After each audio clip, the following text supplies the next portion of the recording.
Have you ever looked into a mirror and felt like something else was looking back? What if the version of you in the glass, doesn't want to stay behind it anymore? Tonight's story isn't just about reflection, it's about what happens when your own image starts whispering secrets you were never meant to hear. Welcome to EchoVerse Whispers, where the line between sleep and nightmare fades one whisper at a time. Get comfortable. Turn the lights down low. But before you close your eyes, ask yourself, what if the next time you look into a mirror, it doesn't blink with you? Here is part 2 of my reflections whisper, when I close my eyes. My reflections whisper, when I close my eyes. I started locking the bathroom door, even when I was alone. Not because I was afraid of someone breaking in, but because I couldn't trust what waited behind the glass when I turned on the light. And after that night with Elena's collapse, and the reflection that mouthed run, something inside me shifted, like a cold metal key had turned in a lock buried deep inside my chest. And now I knew I wasn't just being haunted, I was being watched, studied, mimicked, and maybe even copied. Because the next morning I woke up to find a perfect replica of my handwriting on a note I never wrote, sitting on my nightstand, the paper smelling faintly like sulfur and ink, with just one line: "Don't sleep near glass again." And the problem was, I hadn't. I had covered every reflective surface in the room, yet there it was. As if the reflection had found another way to reach me. And the words echoed in my head even as I went through the motions of the day, walking through the house that no longer felt like mine, with its groaning wood and corners that never seemed quite as I remembered them. Rooms subtly stretching, shadows lingering a little too long, and a low hum vibrating through the floor like a distant engine, or a voice too deep to hear properly.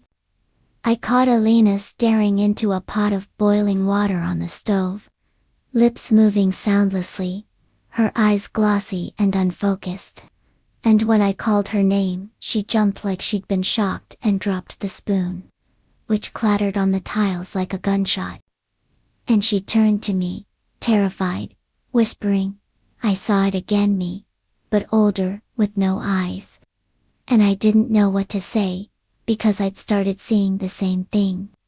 Glimpses of myself in reflections that didn't match the present, flashes of me with hollow sockets, pale skin, and a mouth smiling so wide it split open like paper torn down the middle. And sometimes they appeared, not just in mirrors, but in Elena's eyes when the light hit them just right, or in the screen of a muted television. And I began to wonder if these weren't reflections of what was, but what was coming. The dreams intensified, more vivid and layered, dream within dream. Mirrors within mirrors, endless versions of myself walking down twisting corridors, whispering in languages I couldn't understand but somehow still feared, symbols flashing across reflective floors like burning runes, and always the sense of being followed by myself, or something wearing me. And every time I tried to wake up, I would open my eyes only to find myself still trapped in another dream, staring into another mirror, listening to the whispers loop around my skull like thorns. I called Maris again, desperate for guidance. And she answered with a trembling voice, saying she'd been researching mirror phenomena from obscure European folklore, and came across something called the echo self. A being that grows in reflections until it can slip through during sleep, when the soul is most vulnerable, and she warned that the more we engage with it, the faster it learns, that it mimics our choices, our voice, our pain, and eventually becomes indistinguishable. "You won't know if you're the real you anymore," she said, "and worse, no one else will either."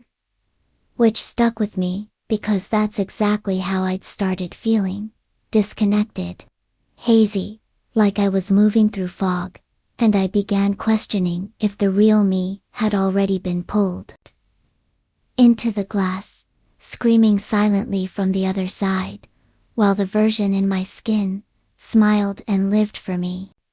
I found Alina one morning placing small shards of broken mirror into the soil of every potted plant in the house, whispering, "They hate nature, it routs us," and though I didn't understand, I helped her anyway, because anything felt better than doing nothing. And maybe she was right, maybe the reflection couldn't survive in organic chaos, in things that didn't echo back. And over the next few days we became like monks in a sacred war, taping aluminum foil to every reflective surface, chanting to ourselves when we brushed too close to windows, sleeping in shifts so neither of us would be unconscious while the other was vulnerable.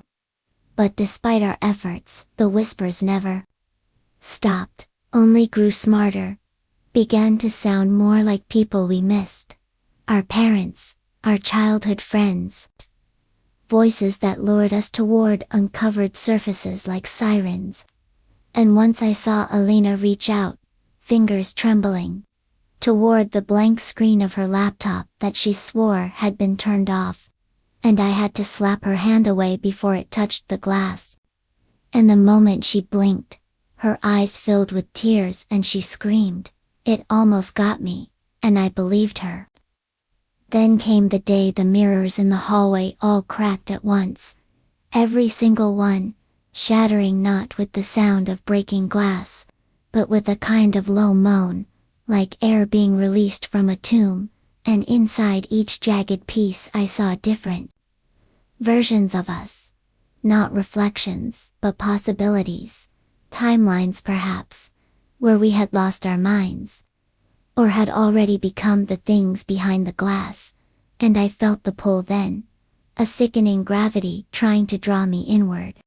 And I had to back away, forcing my body down the stairs, where I found the front door open, even though we'd locked it, and on the porch sat a single mirror-faced mannequin, dressed in my clothes, with a paper mask over its face bearing the word "soon." I burned it without thinking, the fire roaring unnaturally hot, the mirror face cracking with a sound like bones breaking. And afterward, the house went quiet, not peaceful, but waiting. That night, Alina came to me, shaking, holding her phone, showing me a picture she didn't take, time-stamped from an hour earlier, showing the two of us asleep in the living room, our faces covered in frost, with something standing over us, blurry and human-shaped, but with a smear where the face should be, and behind it, a trail of mirrored footprints leading into the hallway. We smashed every device we owned after that, every screen, flushed our phones down the toilet, wrapped our faces in cloth when passing windows, and tried to remember who we were, who we still were. If anything of us was left untouched by the thing that whispered every time our eyes closed, that begged for attention in every dream. And I began to realize that this wasn't just a haunting or a possession, this was a replacement, a full unraveling of identity. And I wondered then, truly wondered, if somewhere in the labyrinth of reflections there was a version of me who'd already given in, already stepped through, and if the thing pretending to be me now was already on the loose, smiling in some mirror just outside someone else's bedroom door.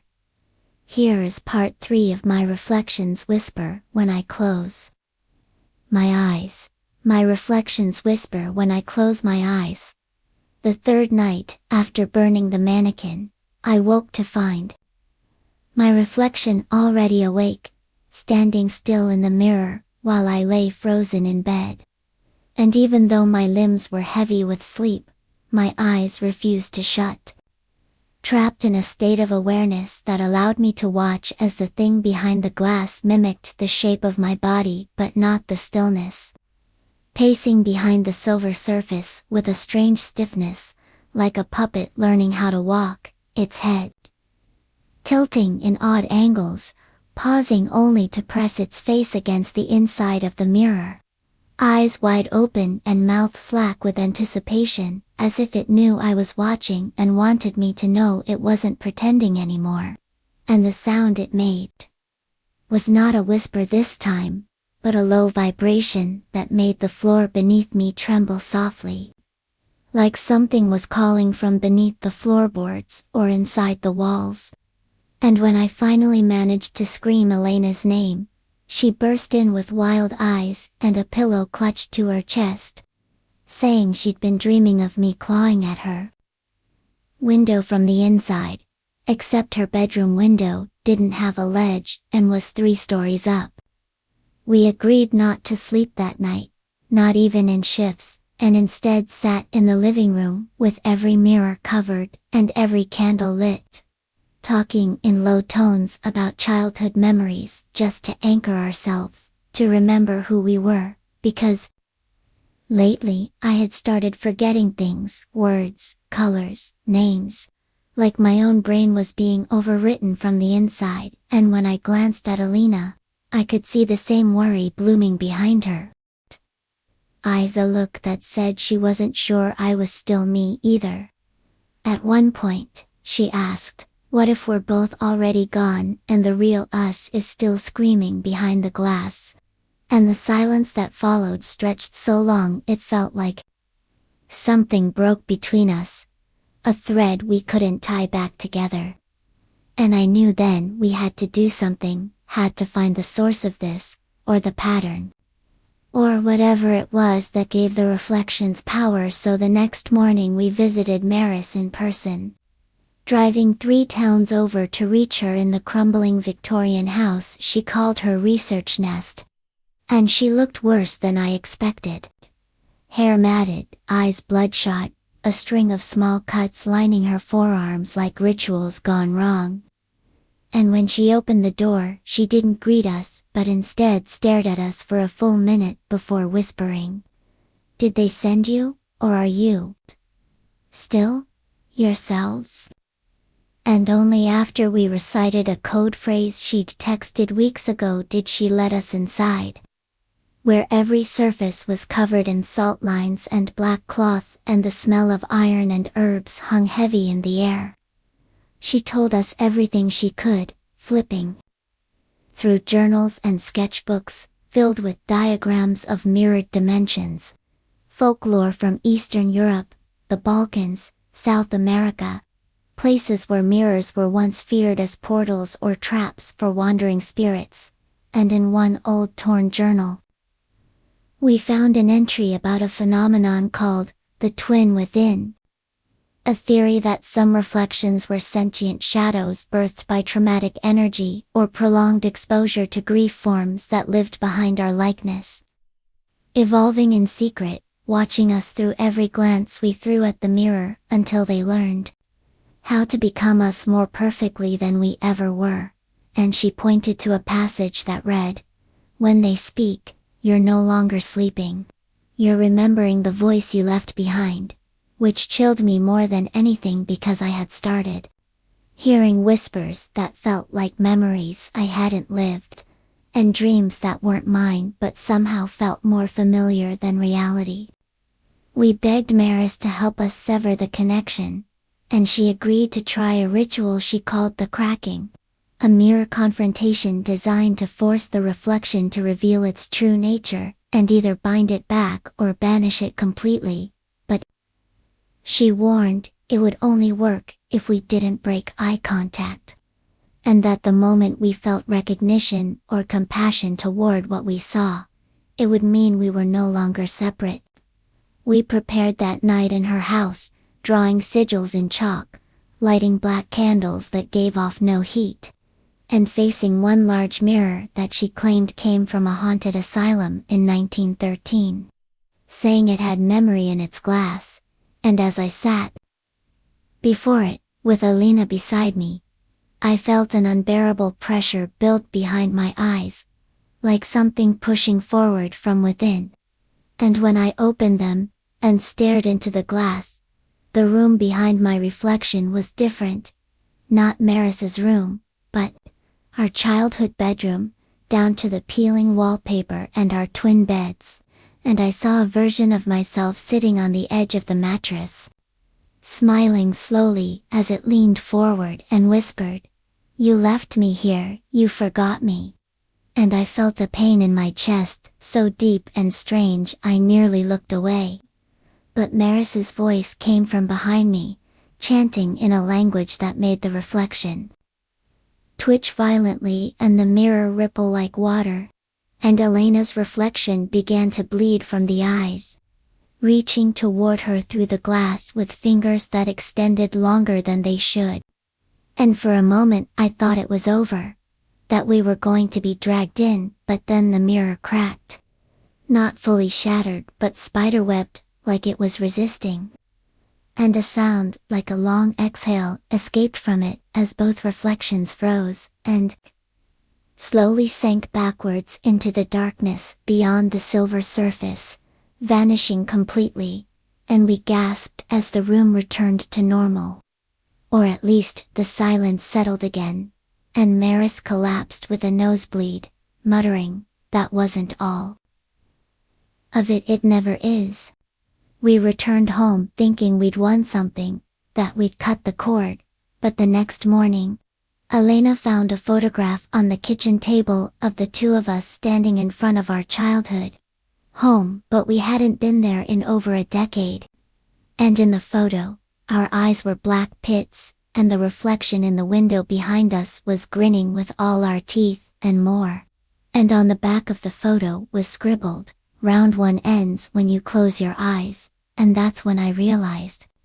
The reflection hadn't been banished, it had just hidden deeper, and now it wasn't waiting in mirrors anymore. It was in our memories, in the moments we thought were real. And I wondered if the next time I blinked, I'd open my eyes in a place where I'd already been replaced. Here is part 4 of my reflections whisper when I close my eyes. My reflections whisper when I close my eyes. The photograph sat on the kitchen table like a relic from a life I didn't remember living, and the longer I stared at it, the more wrong it felt, not just because our eyes were hollow or because the reflection behind us showed too many teeth, but because the memory of standing in front of that house simply didn't exist.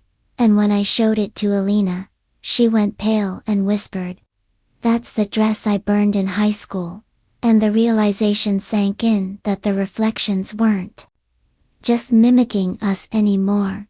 They were building a reality parallel to ours, weaving it with stolen memories and broken time, constructing a dreamscape we had no control over, and maybe we never did. That night we tried not to sleep, even after days without rest, but exhaustion won. And I remember lying beside Elena on the living room floor, with every reflective surface covered, our hands clasped like children afraid of thunder, and still, the dream came like a rising tide, pulling me into a version of our home where the lights never turned on, where the doors opened into mirror mazes, and hallways led into infinity. And in this place I could hear dozens of voices whispering in unison, all in my voice, murmuring confessions I'd never spoken aloud, secrets I'd forgotten or buried, until one of the reflections stepped forward, taller, thinner, wearing my smile like a mask, and said, "You're already here. You just haven't let go yet," before touching my chest with a fingertip colder than ice. And I woke up choking, tears on my face, with Elena still asleep beside me but twitching violently, her lips moving as if repeating something over and over in her dream. And when I shook her awake, she bolted upright, and at one point I watched Elena's shadow crawl away from her body and reach for the mirror at the end of the hallway where a small sliver of glass remained uncovered.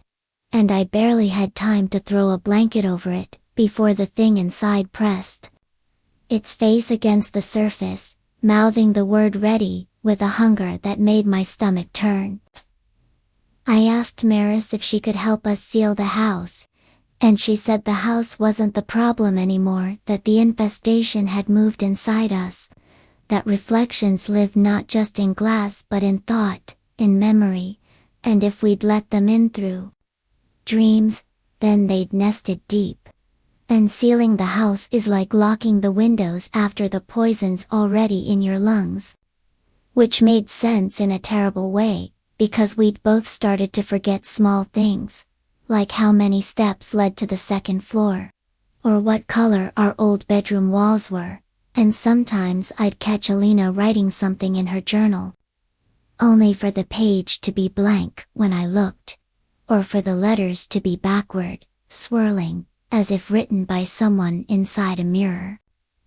The worst moment came when I looked in the hallway mirror while brushing my teeth. Yes, I'd forgotten to cover that one, and saw Alina walking past behind me, even though she was still in bed upstairs, and when I spun around, the hallway was empty. But her voice echoed softly from the glass, saying, "You're almost ready." And I dropped the toothbrush, heart slamming so hard, it felt like my chest would split open. And I punched the mirror, shattering it completely, cutting my knuckles open, and inside the shards I saw dozens of me, screaming silently, mouths open in a chorus of agony, as if trapped inside forever, as if each shard held a different version of my own personal hell. We decided to leave the house, just for one night, to breathe clean air, to ground ourselves. So we booked a small motel on the outskirts of town, with plain white walls and no mirrors. And we thought we were safe until the old CRT television turned itself on at 3:17 a.m., showing static for a full minute before the screen cleared and displayed footage of us sleeping in that very room, filmed from above, and Alina screamed so loud I thought the glass in the windows would shatter. And when I lunged forward to unplug the TV, I saw our reflections in the screen smiling up at us, waving, then fading slowly into the static, as if melting into the signal.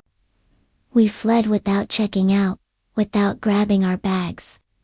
Just ran into the dawn like fugitives from our own faces, and drove aimlessly for hours until we found ourselves back at the house without realizing it.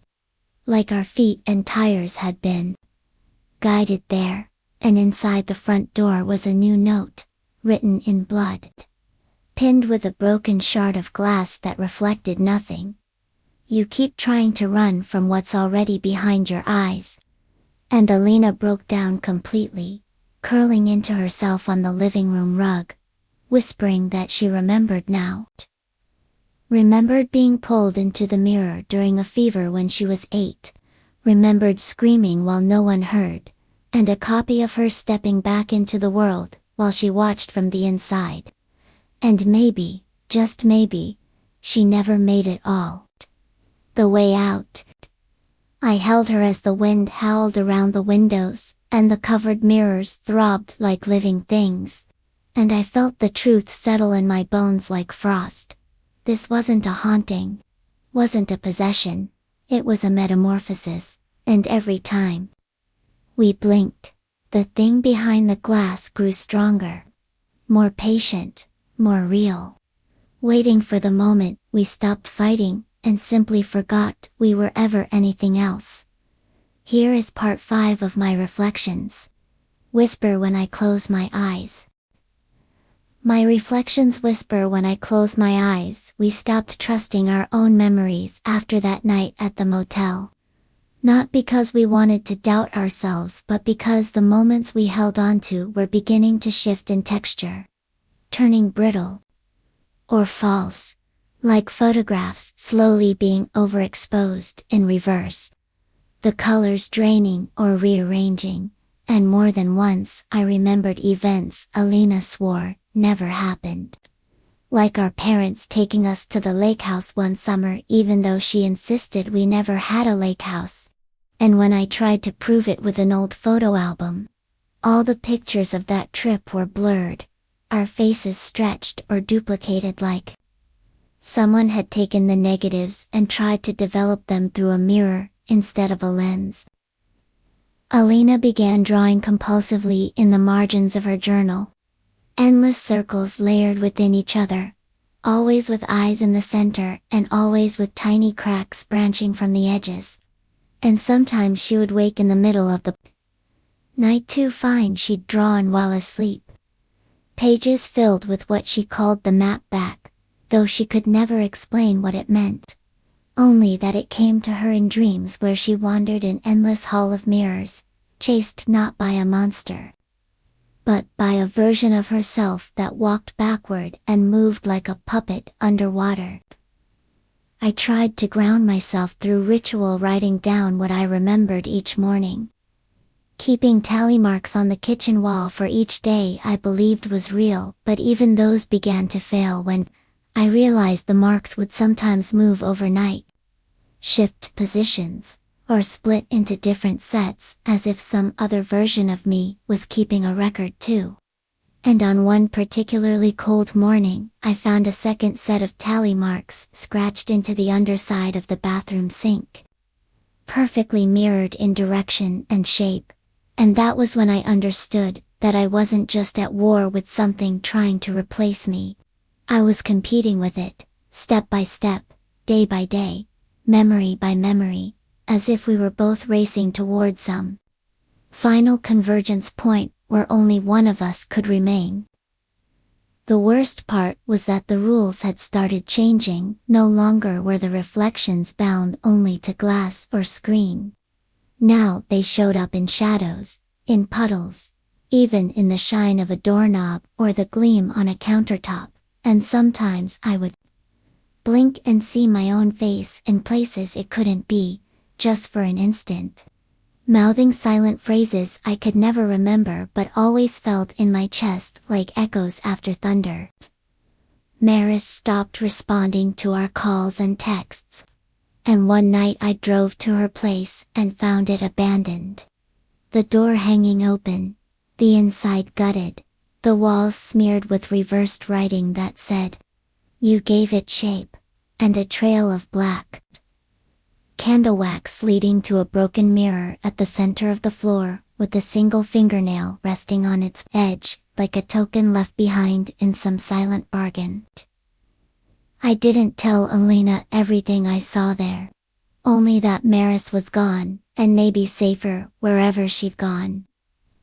But I knew the truth. She'd crossed over, or been taken, or worse, had finally joined the reflection willingly.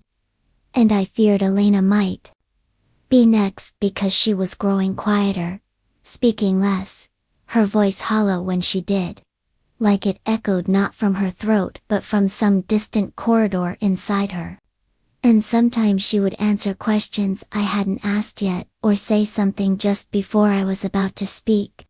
And when I confronted her about it, she smiled in a way that didn't reach her eyes and said, "I just know you better than you think."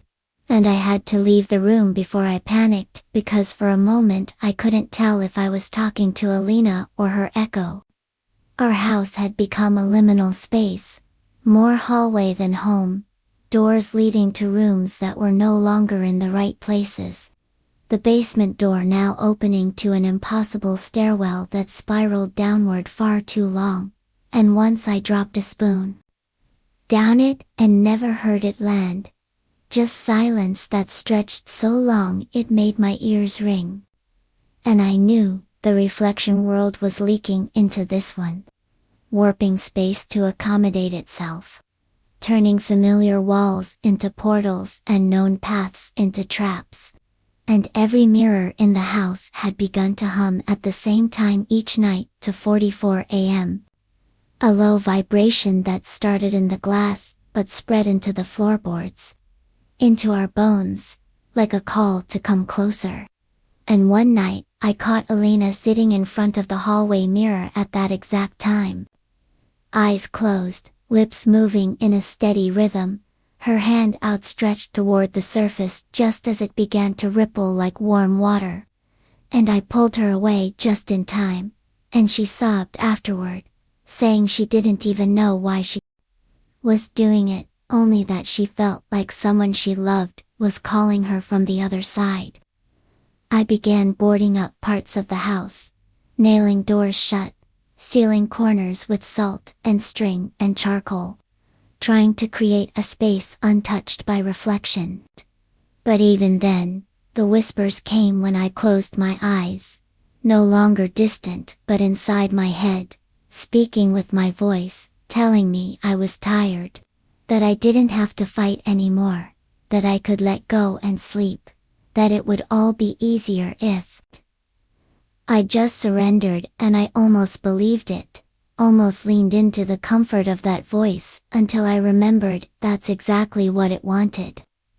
And maybe that's how it got stronger each time. Not through terror but temptation, offering escape instead of resistance.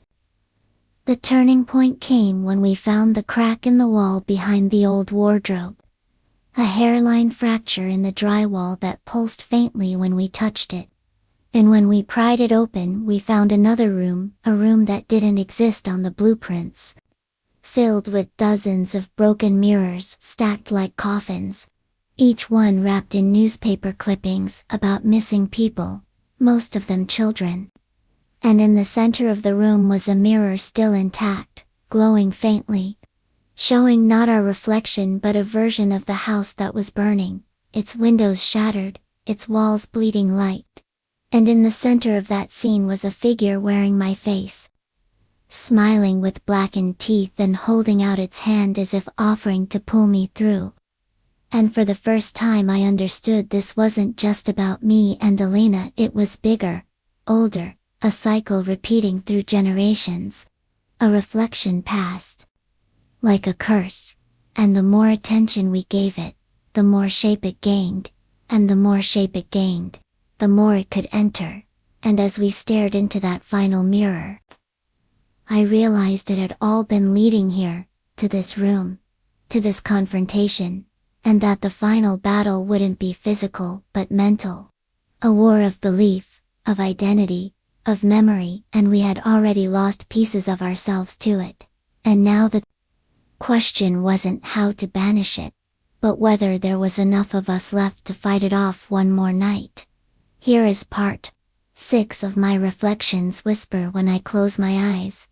My reflections whisper when I close my eyes. I didn't sleep after discovering the hidden mirror room, because I knew, with a certainty that clung to my bones like frost, that sleep was no longer a place of recovery but a realm of surrender.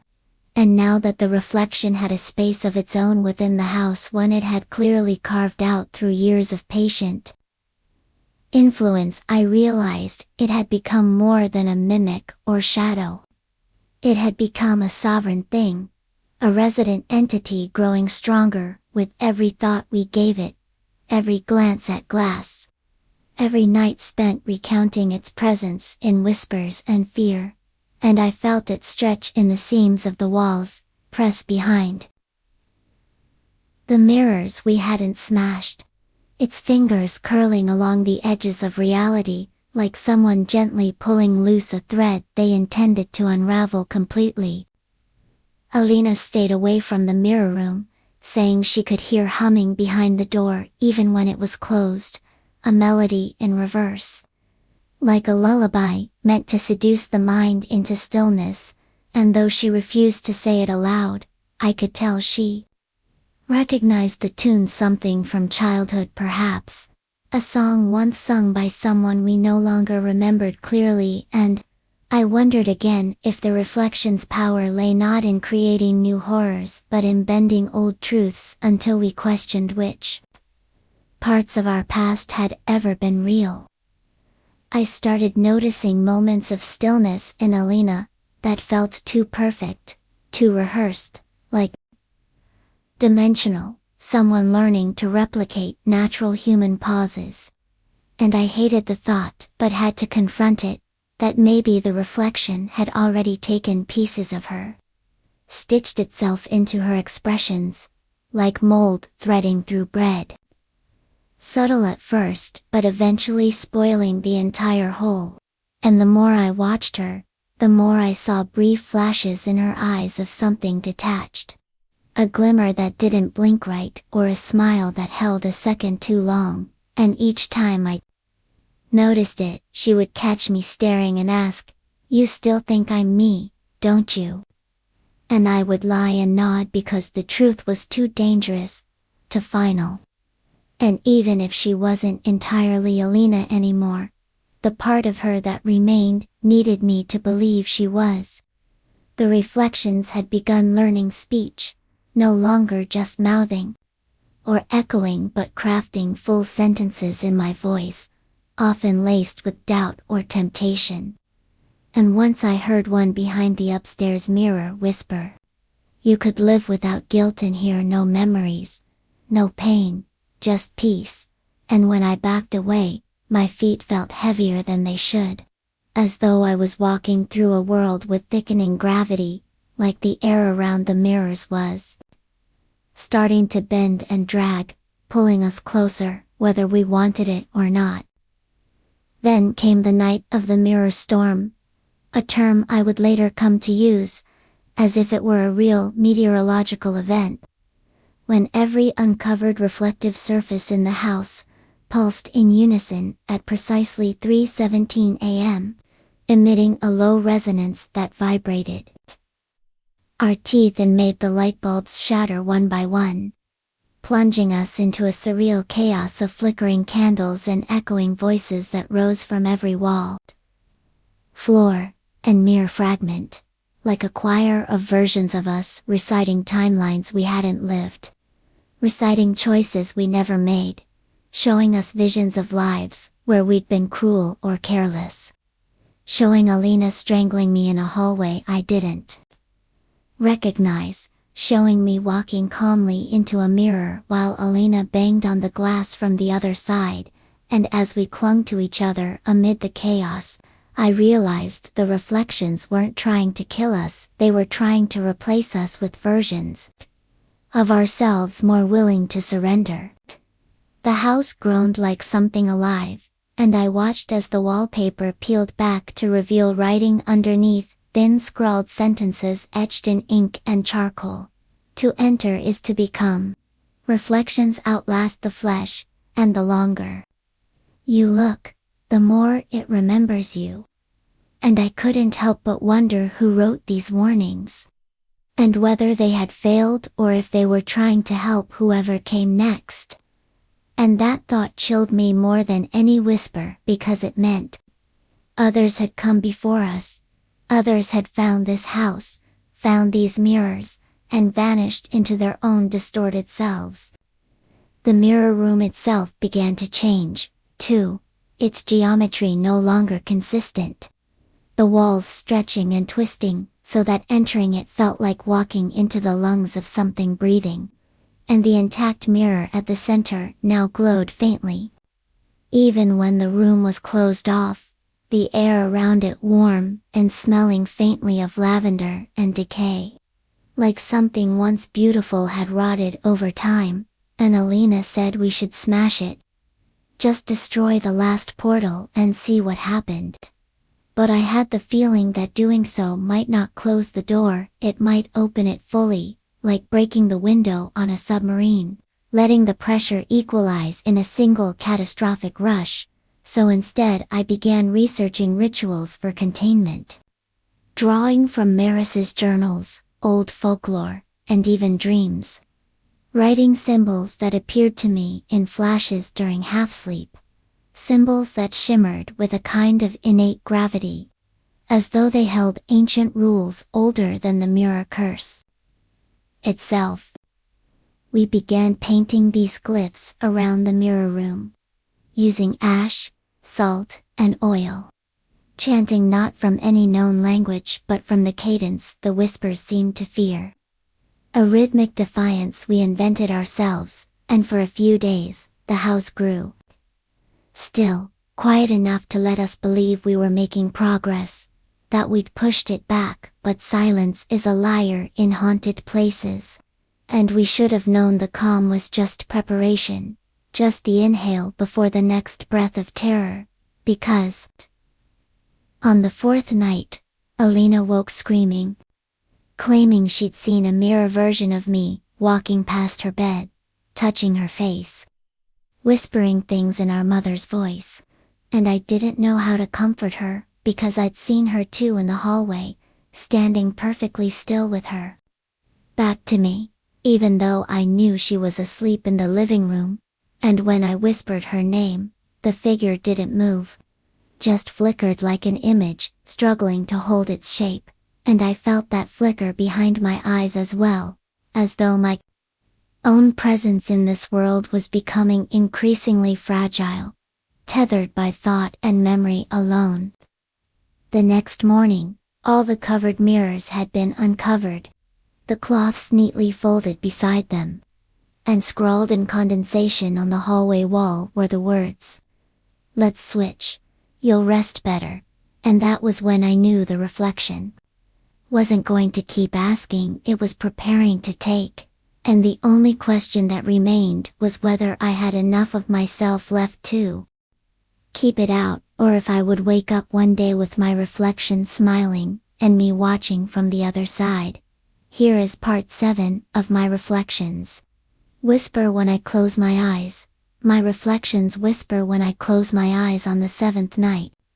Everything felt inverted.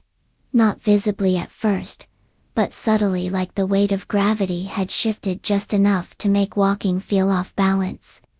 Like the floorboards tilted slightly toward the mirrors, and the air in the house had grown heavier, thicker, as if we were wading through something unseen but present, like breathing in vaporized glass, or a fog made of thought. And the silence wasn't truly silent anymore, it had layers, echoes beneath it, soft distortions that sounded like distant words whispered through water, always just out of reach, always coming from behind us. Elena spoke less now, her eyes shadowed and glassy, her movements growing slower, more mechanical. And sometimes she'd repeat questions minutes after asking them the first time, forgetting she'd already spoken.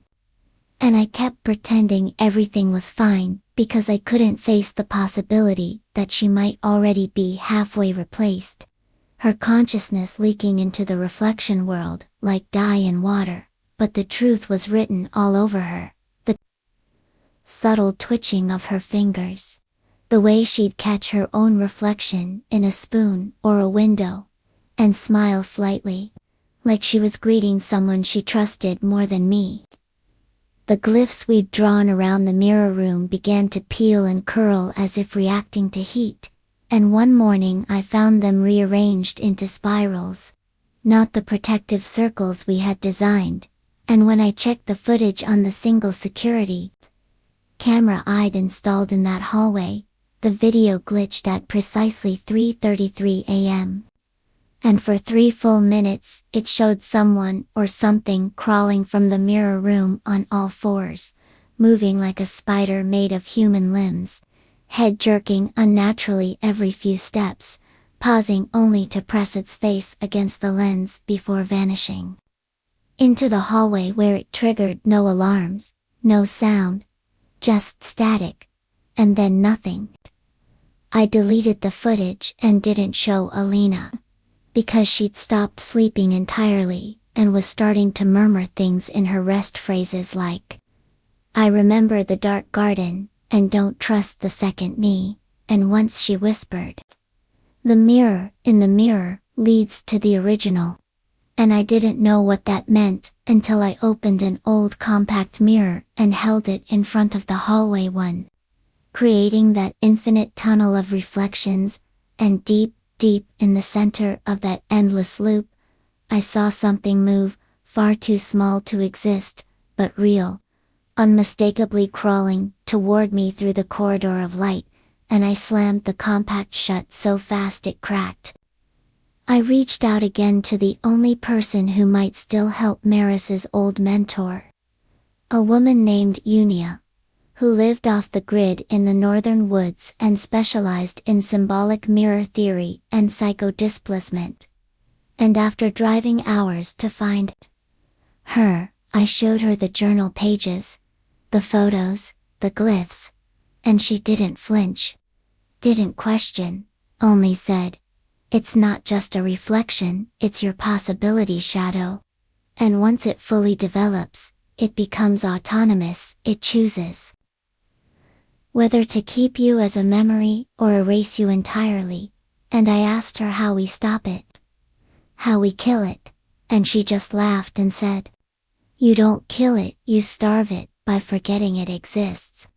Which would have been comforting if it wasn't already too late for that. Because I had memorized its face, had dreamed of its eyes, had heard it speak my name in my voice and tell me secrets I'd never shared with anyone. And Unia's face softened then, like she saw the truth in my silence.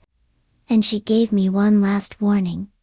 If it's already whispering when you close your eyes, then you're not the listener anymore, you're the echo.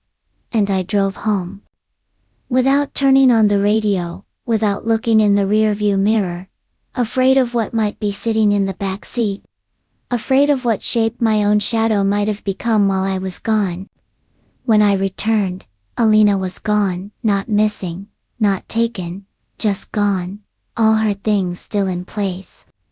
No sign of struggle, only a single message written across every reflective surface in the house. She let go, and I collapsed to my knees and screamed. Because I didn't know if that meant she was dead, or saved, or finally consumed. And I found one of her journals left open to a final page, with a single sentence, written over and over in different inks. "I'm not afraid anymore, because she's with me now," and I didn't know who she was. Whether Alina had merged with the reflection, or escaped into some other self. But the grief came in waves, not sharp, but hollowing. Like something scooping me out from the inside. And in the days that followed, I kept hearing her voice in the mirrors. Calm and comforting, telling me things I wanted to hear. "It's safe. Here, you're almost ready. They'll forget you soon, and that's good." And sometimes I found myself answering her, without realizing. Speaking aloud in the dark, staring into the blank screen of the television, or the back of a spoon, or the frost forming on the window pane. And in those moments I felt peace, which terrified me more than any shadow or scream, because I knew that meant I was beginning to want it, beginning to believe there might be a version of me in that world who didn't carry guilt, who didn't grieve, who was finally whole. But I also knew I wasn't done fighting, not yet.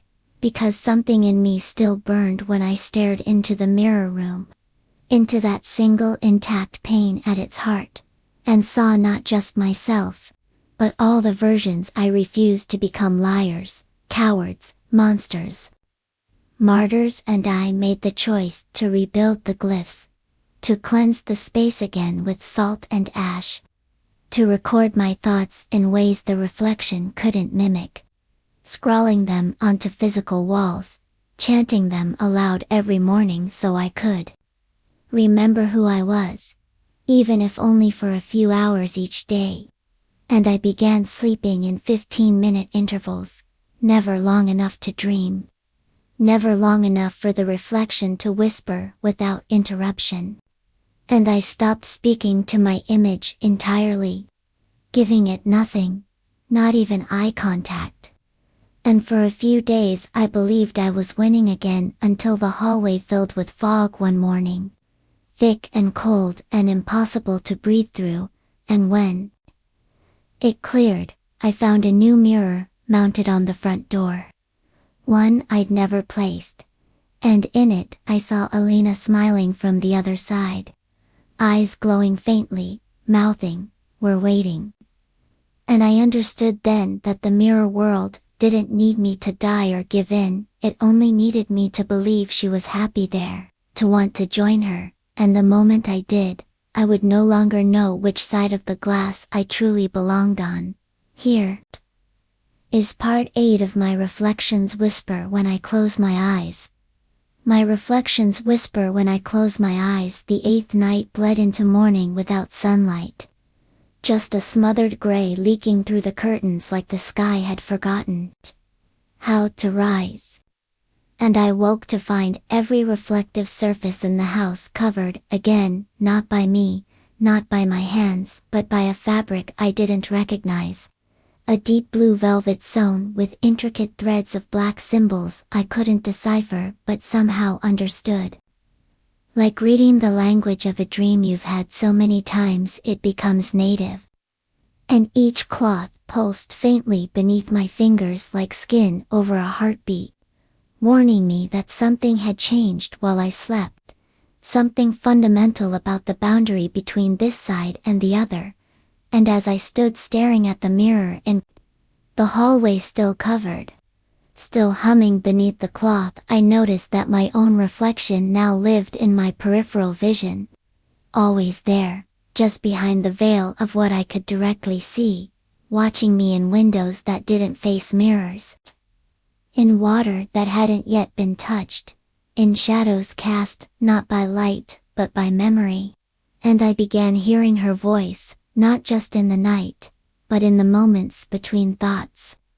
Soft and sympathetic, saying things like, "You're not yourself without me, and it's cruel to keep me locked out when I remember everything you've forgotten." And that scared me more than any scream or shriek, because it meant the reflection wasn't just echoing now, it was thinking, feeling, evolving into something with wants and needs and a terrifying patience. I began researching places where similar phenomena had been recorded, and in the deep corners of the web I found references to the glassborn entities described in scattered folklore as being birthed from obsessive self-reflection, beings who started as unconscious manifestations of inner turmoil and slowly matured into autonomous mirrors of the soul, capable of influencing not only the mind of their source, but eventually rewriting the world around them to make space for their own emergence.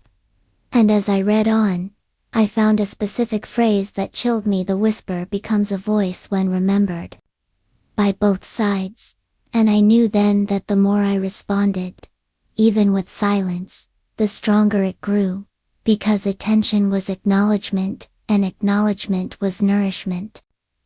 I tried to live without reflection, removed every piece of glass from the house, kept the lights dim, refused to turn on the phone, the laptop, even the kettle with its polished sides, but still it found me.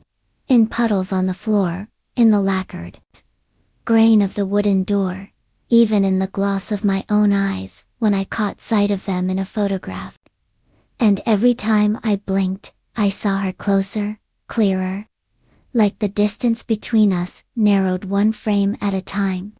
And the worst part was, she looked like me if I had made different choices. Kinder ones maybe, or more selfish. She was the me who'd said yes when I said no, who had left when I stayed, who had forgiven when I resented, and it made her irresistible and awful and perfect. And I couldn't stop watching her, because I didn't know if she was the threat or the salvation. Then one morning the house changed entirely. Woke up, maybe because when I opened the front door to check the mailbox, I found not the world but a hallway stretching in both directions, lined with mirrors. Hundreds of them, infinite and identical. And in every one, I saw different versions of myself, laughing, crying, screaming, some rotting, some golden, some still and waiting like statues, and the hallway stank of ozone and wet stone and dreams not meant for waking minds. And when I stepped back inside, the door slammed shut, and the hallway was gone, replaced by the familiar, but somehow smaller, warped slightly, as if everything in the house had bowed towards some unseen center. And then the lights flickered and every bulb turned black with a hiss, leaving only the soft velvet glow of the mirror cloths pulsing in the dark. And I realized then that I had never really been alone since this began, that the reflection wasn't waiting behind the glass anymore. It was in the house with me, wearing silence like a cloak, pressing its face against the inside of my skull, tapping at my thoughts with suggestions and revisions like an editor preparing me for replacement. Sleep became dangerous, so I turned to lucid dreaming as a weapon.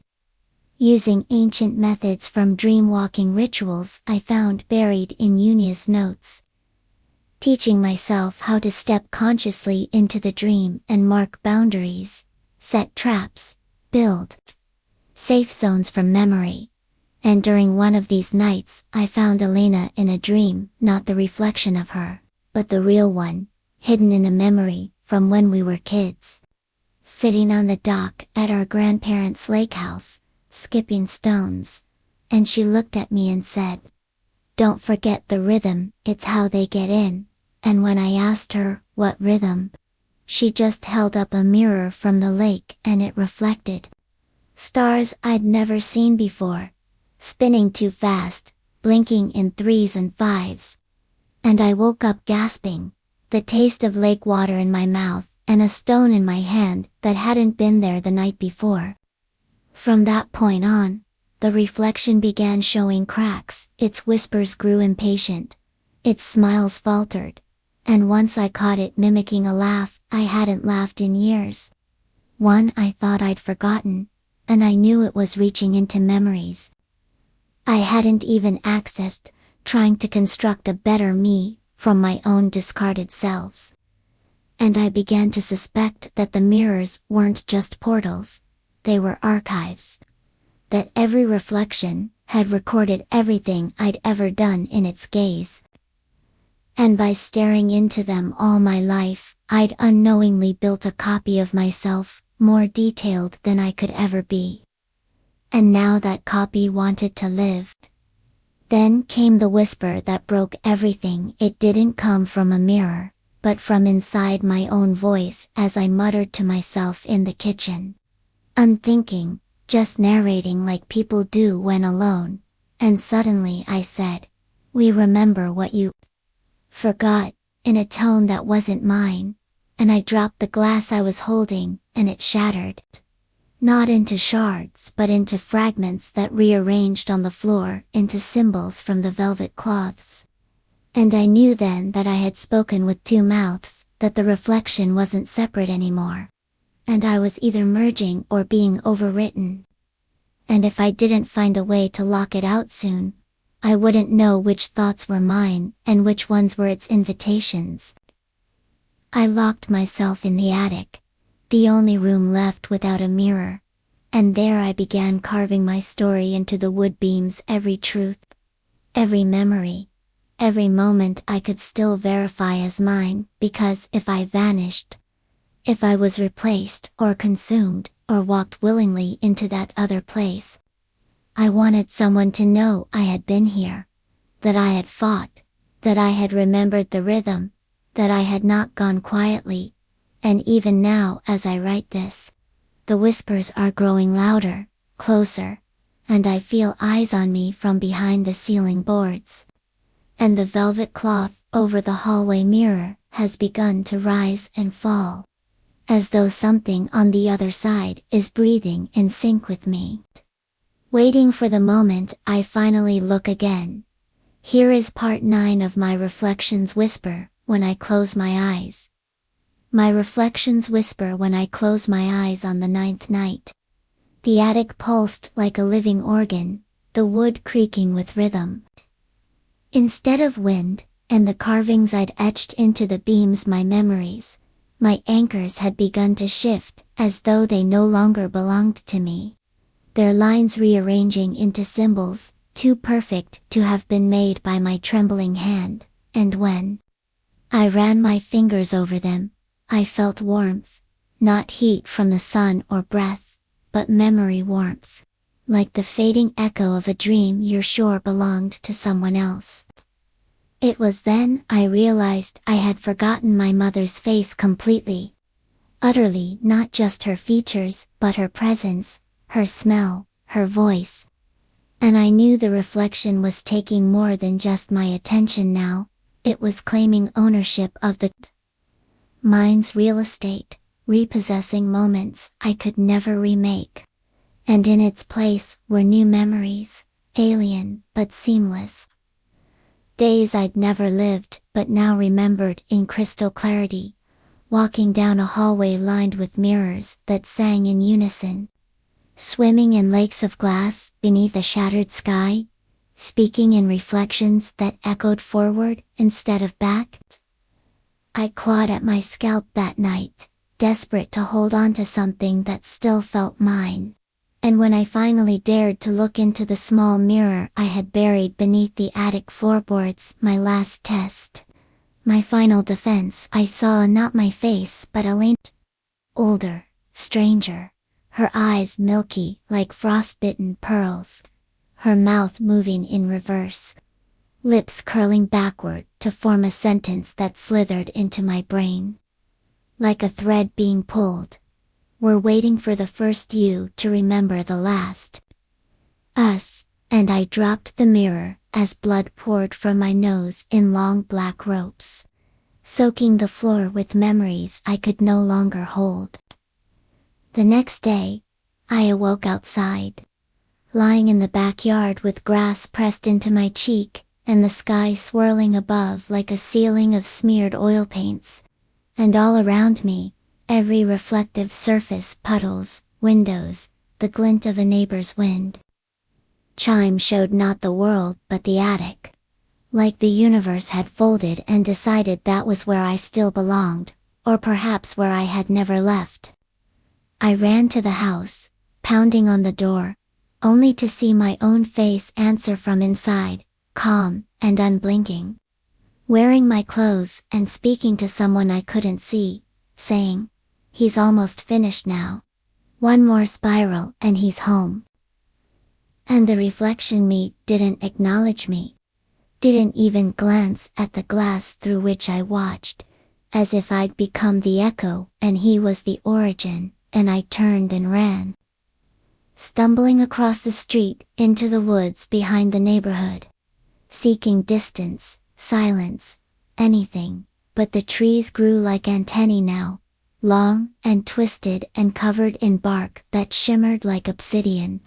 And when I caught my breath near a creek I once played in as a child, the water whispered in unison with the wind, "Remember the mirror in the mouth," and I dropped to my knees, staring into the stream where my reflection rippled with a second face behind it, mine again, but mouth open unnaturally wide, teeth reflecting light that wasn't there, and in its throat was a spinning black mirror, swallowing light and giving none back. I screamed and scrambled back, heart pounding like I'd swallowed a second one, and I knew now what it meant. The reflection had nested inside me, hidden itself in my voice, in the words I spoke aloud, every time I described the house, or told someone what was happening. I wasn't just recounting, I was summoning, replicating, spreading the rhythm. And that was when I realized the story wasn't mine anymore, it was the mirror's story wearing my grammar.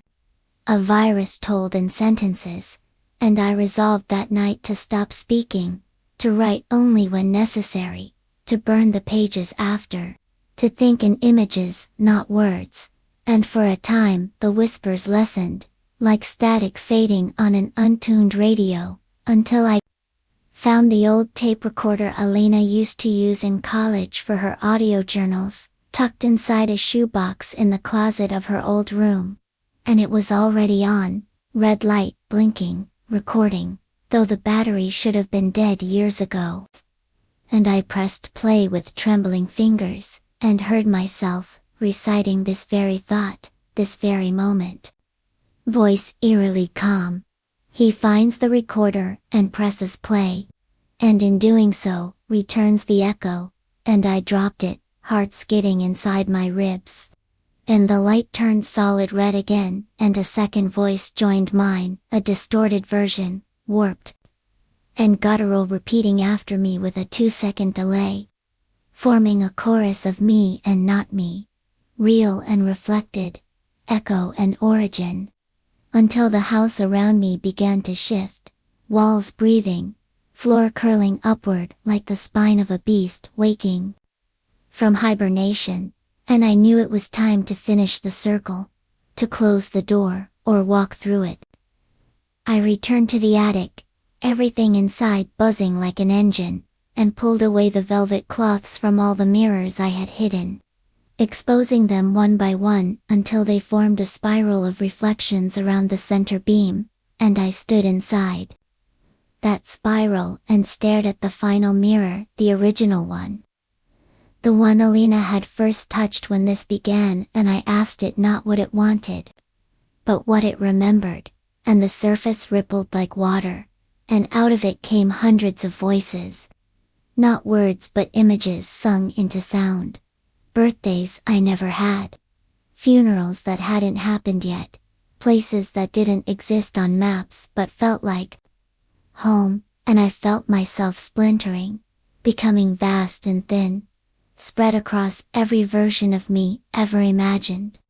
And I realized the mirror didn't want to destroy me, it wanted to free me from chronology, from identity, from the burden of singularity. And it was offering not death, but expansion, eternity as a concept, the ability to be all my reflection. My reflections whisper. When I close my eyes, the 8th night bled into morning without sunlight. Just a smothered gray leaking through the curtains like the sky had forgotten how to rise. And I woke to find every reflective surface in the house covered again, not by me, not by my hands, but by a fabric I didn't recognize. A deep blue velvet sewn with intricate threads of black symbols I couldn't decipher but somehow understood. Like reading the language of a dream you've had so many times, it becomes native. And each cloth pulsed faintly beneath my fingers, like skin over a heartbeat, warning me that something had changed while I slept. Something fundamental about the boundary between this side and the other. And as I stood staring at the mirror in the hallway, still covered, still humming beneath the cloth, I noticed that my own reflection now lived in my peripheral vision, always there, just behind the veil of what I could directly see, watching me in windows that didn't face mirrors, in water that hadn't yet been touched, in shadows cast not by light but by memory. And I began hearing her voice, not just in the night, but in the moments between thoughts, soft and sympathetic, saying things like, "You're not yourself without me, and it's cruel to keep me locked out when I remember everything you've forgotten." And that scared me more than any scream or shriek, because it meant the reflection wasn't just echoing now, it was thinking, feeling, evolving into something with wants and needs and a terrifying patience. I began researching places where similar phenomena had been recorded, and in the deep corners of the web I found references to the glassborn, entities described in scattered folklore as being birthed from obsessive self-reflection, beings who started as unconscious manifestations of inner turmoil, and slowly matured into autonomous mirrors of the soul, capable of influencing not only the mind of their source, but eventually rewriting the world around them to make space for their own emergence. And as I read on, I found a specific phrase that chilled me: the whisper becomes a voice when remembered by both sides. And I knew then that the more I responded, even with silence, the stronger it grew, because attention was acknowledgement, and acknowledgement was nourishment. I tried to live without reflection, removed every piece of glass from the house, kept the lights dim, refused to turn on the phone, the laptop, even the kettle with its polished sides, but still it found me. In puddles on the floor, in the lacquered grain of the wooden door, even in the gloss of my own eyes, when I caught sight of them in a photograph. And every time I blinked, I saw her closer, clearer. Like the distance between us narrowed one frame at a time. And the worst part was, she looked like me if I had made different choices. Kinder ones maybe, or more selfish. She was the me who'd said yes when I said no, who had left when I stayed, who had forgiven when I resented, and it made her irresistible and awful and perfect. And I couldn't stop watching her because I didn't know if she was the threat or the salvation. Then one morning the house changed entirely. Woke up. Maybe because when I opened the front door to check the mailbox, I found not the world but a hallway stretching in both directions. Lined with mirrors. Hundreds of them, infinite and identical. And in every one, I saw different versions of myself laughing, crying, screaming, some rotting, some golden, some still and waiting like statues. And the hallway stank of ozone and whetstone, and dreams not meant for waking minds. And when I stepped back inside, the door slammed shut, and the hallway was gone. Replaced by the familiar, but somehow smaller, warped slightly as if everything in the house had bowed towards some unseen center.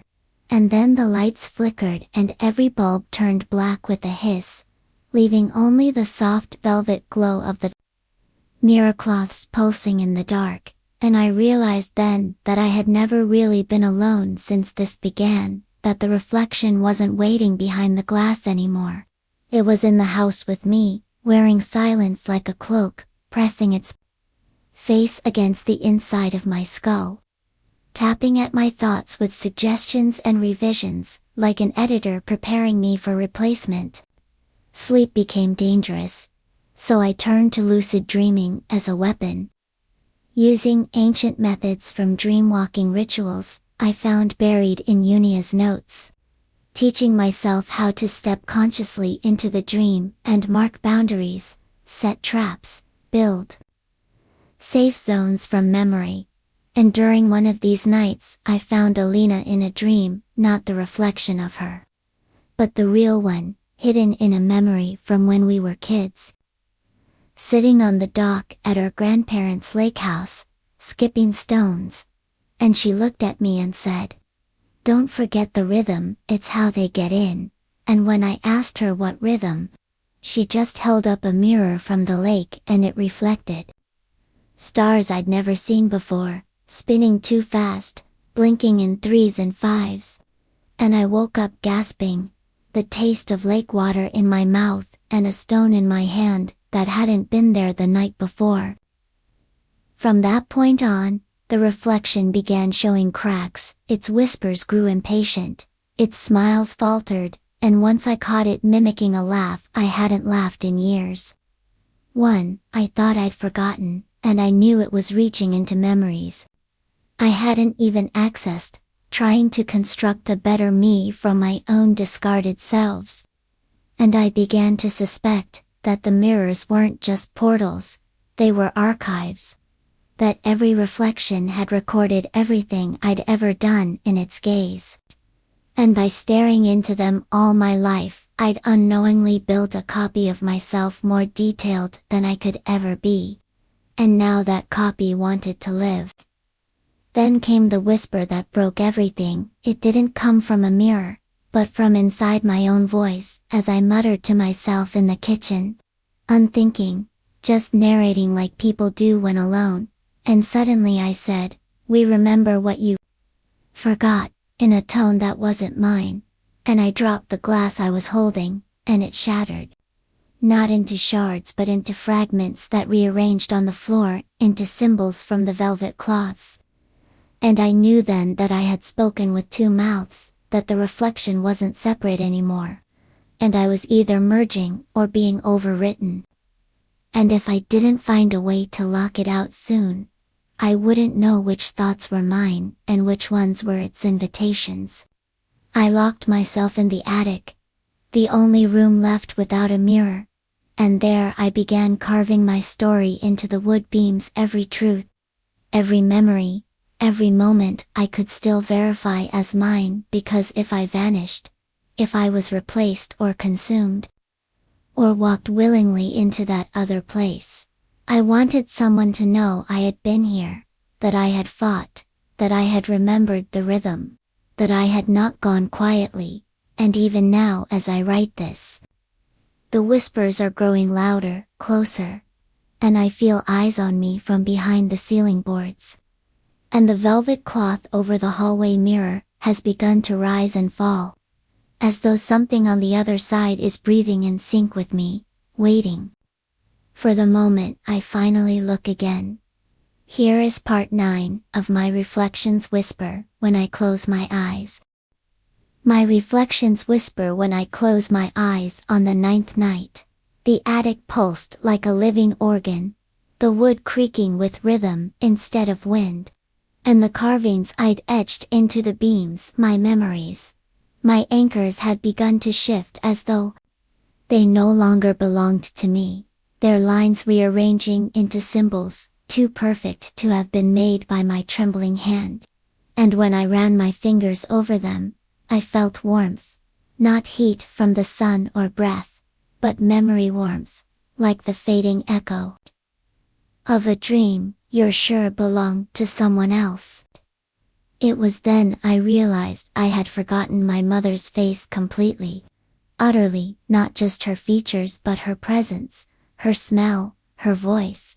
And I knew the reflection was taking more than just my attention now, it was claiming ownership of the mind's real estate, repossessing moments I could never remake. And in its place were new memories, alien but seamless. Days I'd never lived but now remembered in crystal clarity. Walking down a hallway lined with mirrors that sang in unison. Swimming in lakes of glass beneath a shattered sky, speaking in reflections that echoed forward instead of back. I clawed at my scalp that night, desperate to hold on to something that still felt mine. And when I finally dared to look into the small mirror I had buried beneath the attic floorboards, my last test, my final defense, I saw, not my face, but a older, stranger, her eyes milky like frostbitten pearls, her mouth moving in reverse, lips curling backward to form a sentence that slithered into my brain. Like a thread being pulled, we're waiting for the first you to remember the last. And I dropped the mirror as blood poured from my nose in long black ropes, soaking the floor with memories I could no longer hold.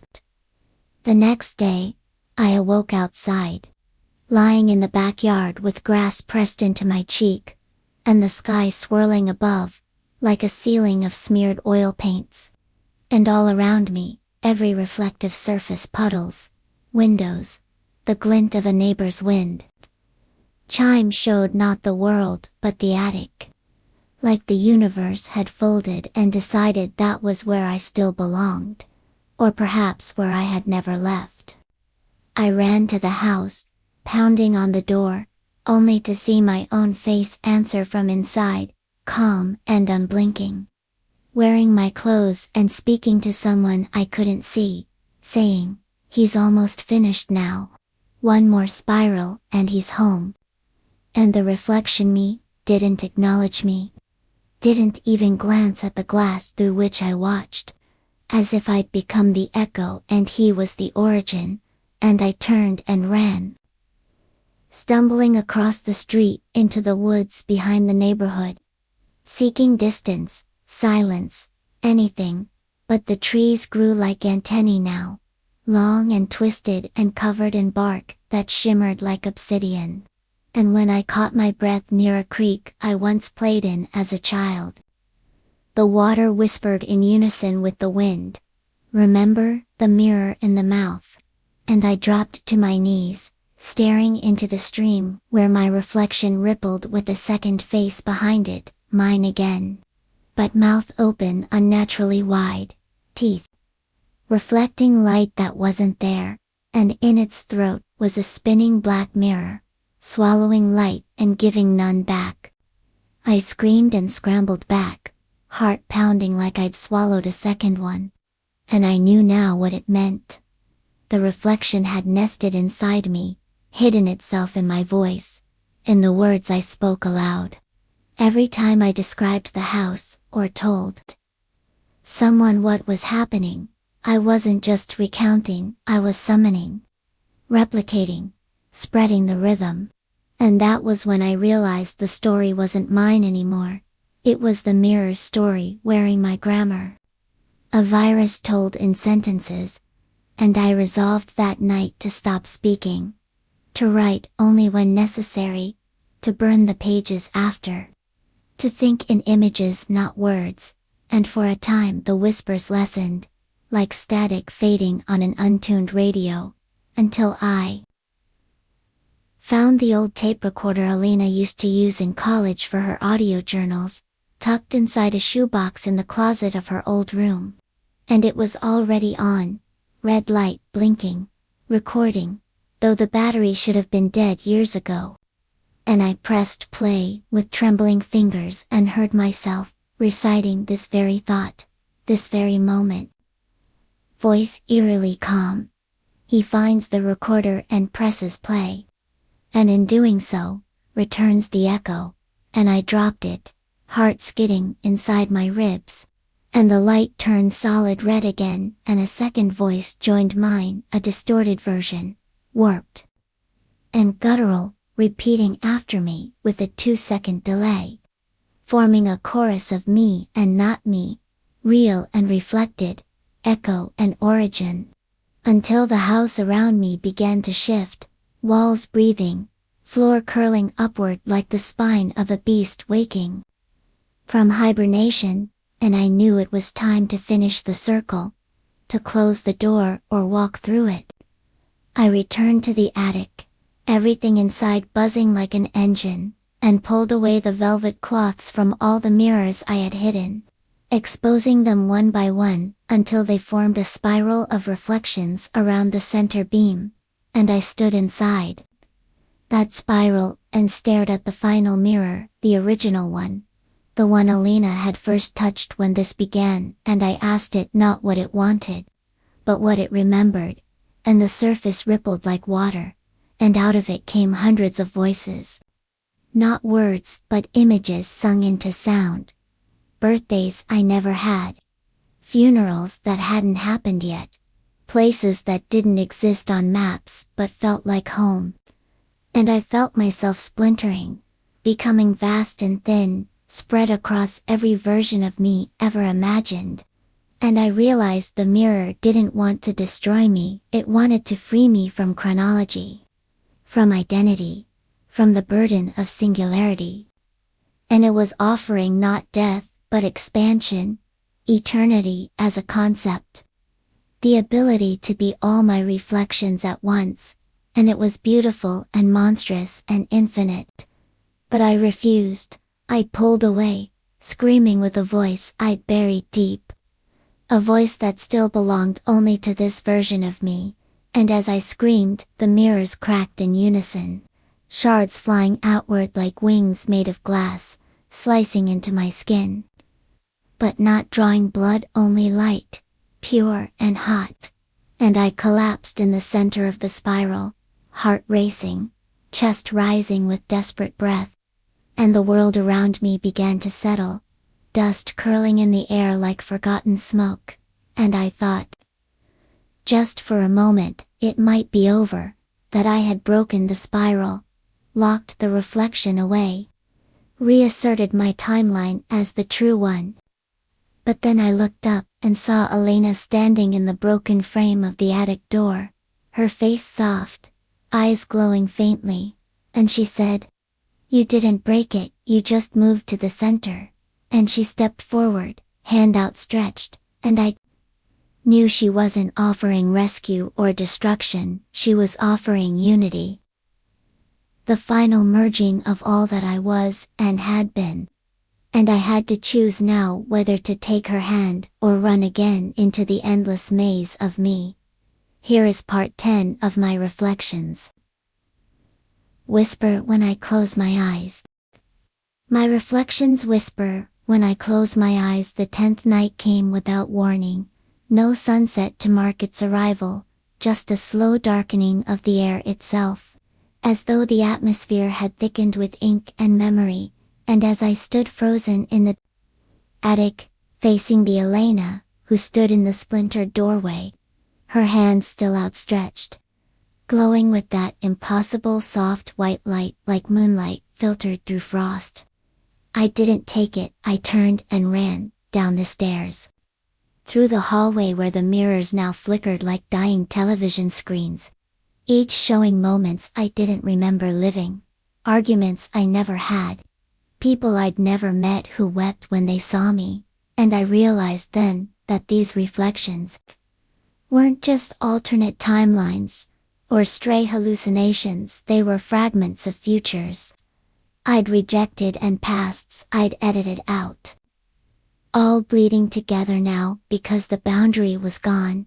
The mirror no longer just a surface but a system, a living neural net of moments woven into perception, and I was its seed, its source, or perhaps its mistake, and the house responded to my flight by twisting around me, hallways lengthening, ceilings dropping, furniture rearranging itself mid-step, so that doorways moved, and walls pulsed with the cadence of a breath not my own. And when I reached the front door, I threw it open, to find not the world, not the street, but the lake, that same silver-black expanse from the dreams, now stretching endlessly in every direction.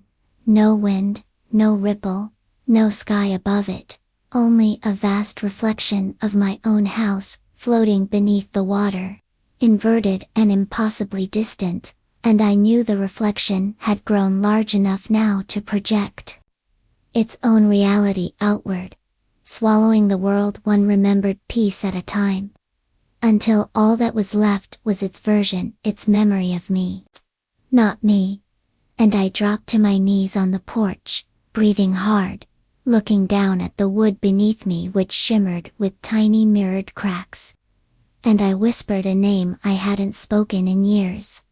Grandfather's, the man who used to say when I was little that every mirror had a soul and some were hungry, that I should never look into one too long, lest it remember me too well. And his voice came to me then from behind the garden wall, clear and steady. Boy, you fed it. And I turned and saw him not as he looked in life but the way I last remembered him in dream, taller, thinner skin, made of smoke and ash, his eyes flickering with static. And he motioned for me to follow, and I did. Past the rose bushes which now bled black sap, through the gate which groaned like a cello string snapped in slow motion, and into the woods where the trees twisted like broken antennae, trying to catch signals from a sky no longer there. And he led me to a clearing where mirrors hung from the branches like fruit, hundreds of them, each showing not me but someone I could have been, a murderer, a father, a savior, a liar, and in the center was a glass well covered by a circular lid of obsidian, etched with a symbol I now knew well, the spiral inside the eye, the mark of the echo. And grandfather said, it's not about stopping it. You can't stop echoes, but you can mislead them. And he handed me a shard of mirror wrapped in black velvet, and told me to plant it in the water's edge, to bury the rhythm, to sing it backward. And then he collapsed into ash, and the wind carried him away with 1,000 whispered versions of my name. I woke, if waking is the right word, by the water's edge again. My hands stained with mirror dust, and the velvet shard half buried in the mud. And in the lake I saw my reflection staring back with hatred, mouthing words I couldn't hear, but felt deep in my spine, like ice and fire crawling over the bones. And I screamed back with a memory I invented on the spot. An event that never happened. a choice I never made. And I saw the reflection twitch, glitch, hesitate. And that's when I understood. It couldn't process lies. Only truth, only memory. And if I filled myself with stories that never happened, I might become unreadable to it, unreachable. And so I spent the next day constructing a new past in my mind, weaving together dreams, fantasy, false memories. An entirely new life, layered over the real one. And the reflection screamed that night, distorted across every mirror in the house. Its face now covered in fractures, its eyes rolling like marbles, and I knew it was working. I was becoming opaque to it, a foggy surface instead of a window. But the cost was high. I forgot my real name for hours, forgot what my mother's laugh sounded like, forgot the smell of Elena's hair when we used to lie in the sun reading stories. And for a brief, terrifying moment I forgot why I was fighting at all, until I saw the photo, the last real photo I had left.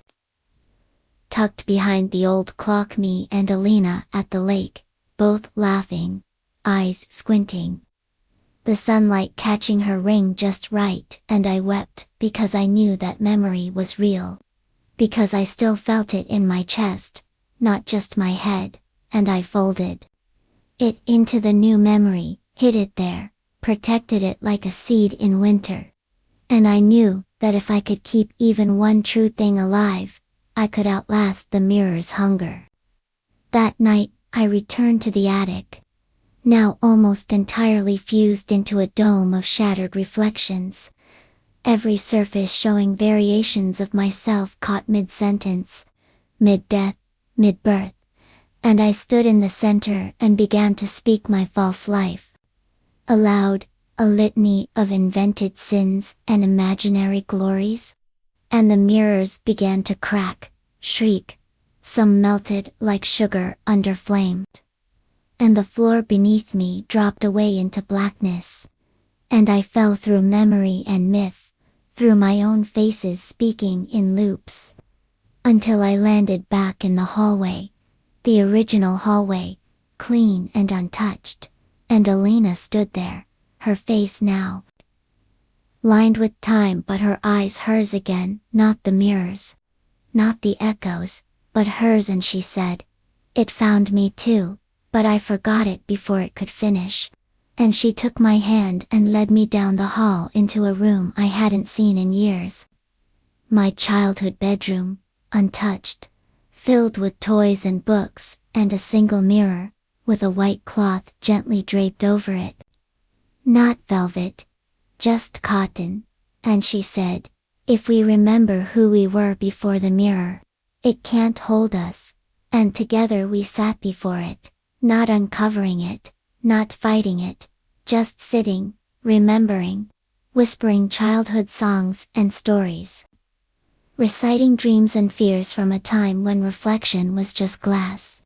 And outside the window, the lake began to drain, the woods uncoiled, the sky brightened not with dawn, but with recognition, and I began to believe, just for that night, that maybe the reflection could be unmade, not with fire or lies, but with the simple defiance of holding on to something it could not replicate, the truth spoken with love, remembered through pain, and protected in silence. Here is part 11 of My Reflections Whisper When I Close My Eyes. My reflections whisper when I close my eyes. The 11th night didn't fall so much as it peeled away from the sky. Like someone had unzipped the dome of reality, and let the void breathe through, and the stars that blinked into view were not stars at all but windows, eyes, countless shining pupils watching me as I sat beside Elena on the dusty floor of my childhood bedroom. Her presence like a thread of gravity holding me in place, while everything else seemed to ripple and fold outward. We didn't speak after the songs, we simply held on to silence.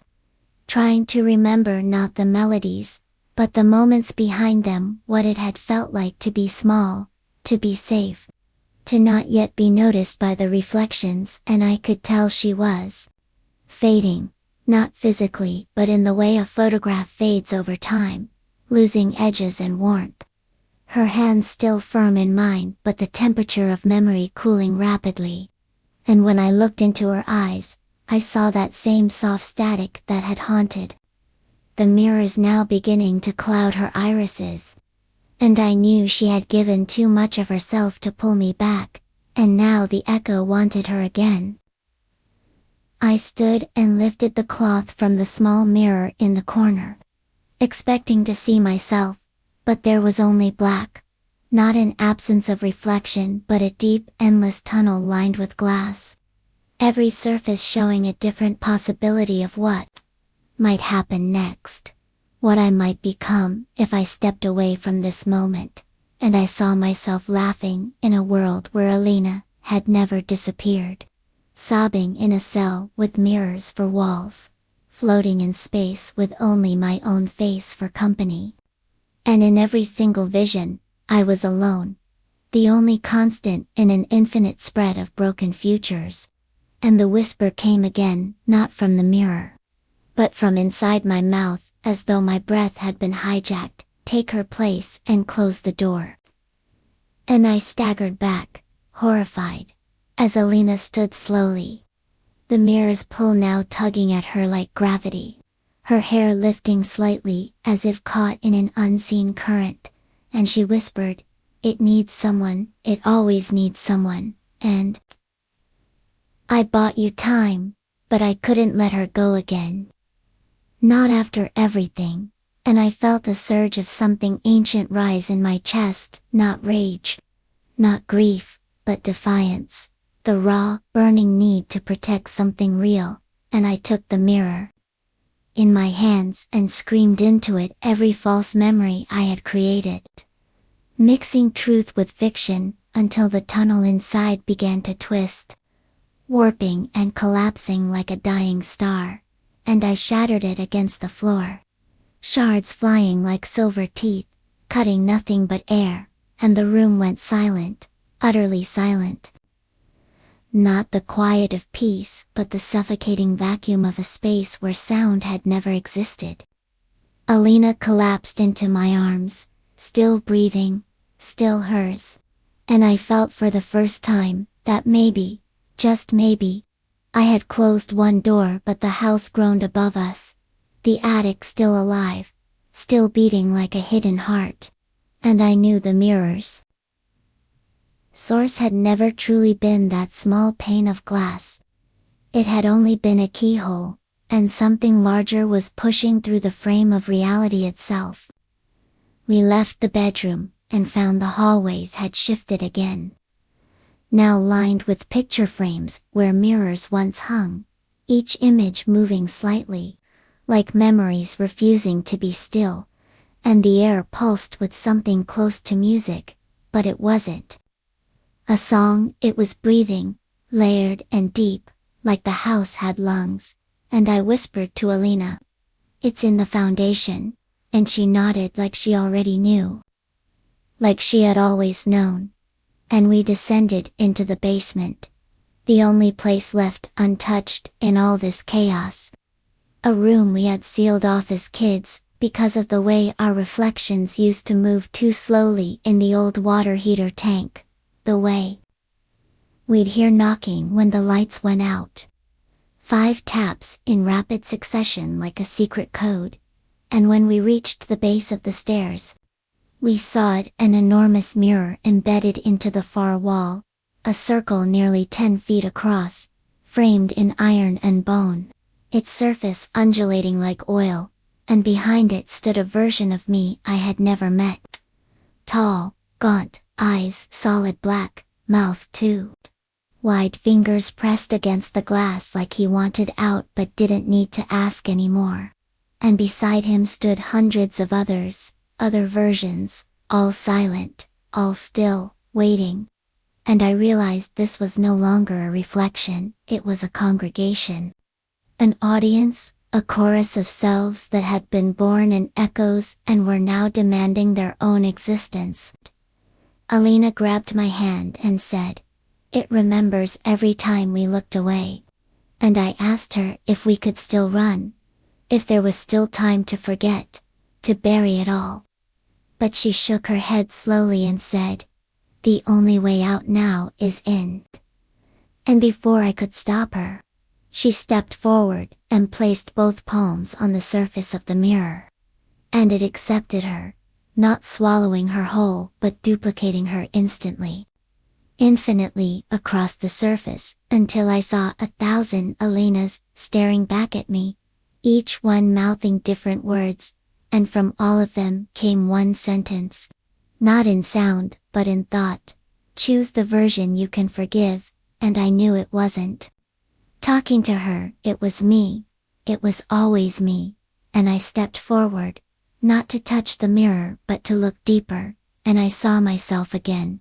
A version of me, who had let her die, another who had never found her at all, another who had walked into the mirror on the first night and become one of them, and I screamed none.